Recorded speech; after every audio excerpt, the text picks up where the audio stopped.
Hey everybody, how's it going? Josh here, and today we're going to talk about the 7 deadly sins, aka the 7 deadly enemies of man, which are a part of the whole Shazam mythology and have been confirmed recently to appear in the upcoming live-action Shazam film.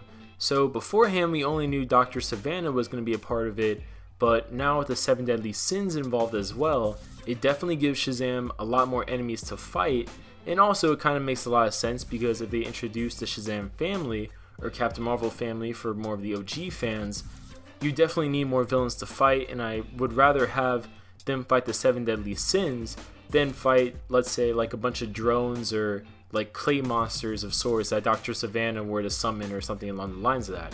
So definitely I think it'll be really cool to have these as opponents, especially because each, obviously 7 deadly sins, each one has its own theme, one representing lust, then gluttony, greed, sloth, wrath, envy, and pride.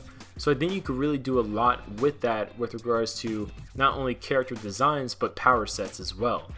Because obviously pride, considered the most powerful one usually, and kind of like the leader of the 7 deadly sins, basically is usually a female, like attractive female, kind of representing to some form like desire and stuff like that. Then you have envy, which a lot of jealousy, greed.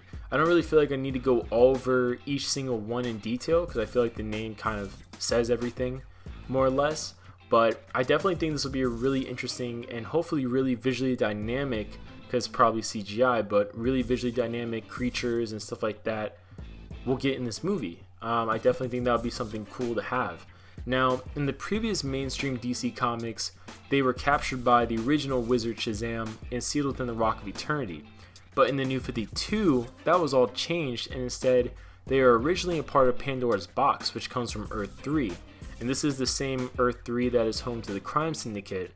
So it's not really said if they're still kind of these demonic entities based on Christianity's 7 deadly sins.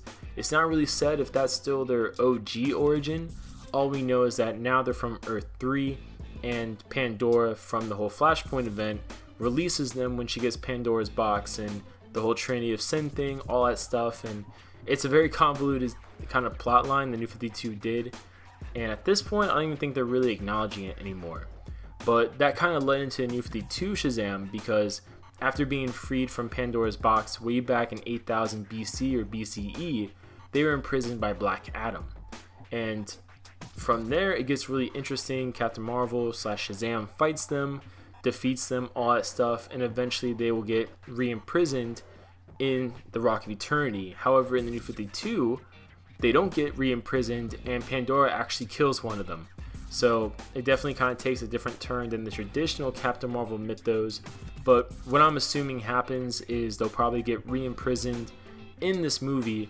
But I definitely think it's really interesting that they were imprisoned in the New 52 version by Black Adam, because that definitely helps give more of a backstory to what Black Adam's up to, even though in certain interpretations the 7 deadly sins work together with Black Adam. But what likely happens, kind of like a combination of New 52, the OG kind of DC Captain Marvel mythos, and a fresh new take the movie will do, is Dr. Savannah will unlock some sort of pyramid of sorts searching for magic like he does in New 52. He will get his scar and his powers, and in the process he will unleash the 7 deadly sins of man upon the world.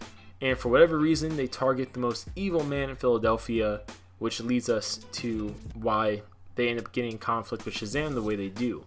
And it's unknown if they're going to work for Dr. Savannah or not in this movie, but definitely it's a possibility. But I hope this video kind of helped share with you guys what the DC version of the 7 deadly sins are. They're kind of different than what maybe people would have thought they were, but I'm sure at the same time a lot of people are curious to what they're all about once they formally get introduced, presumably in the upcoming trailer that comes out in about a week or so as of me recording this. So comment below your guys' thoughts, let us know what you guys think, and we'll see you guys later.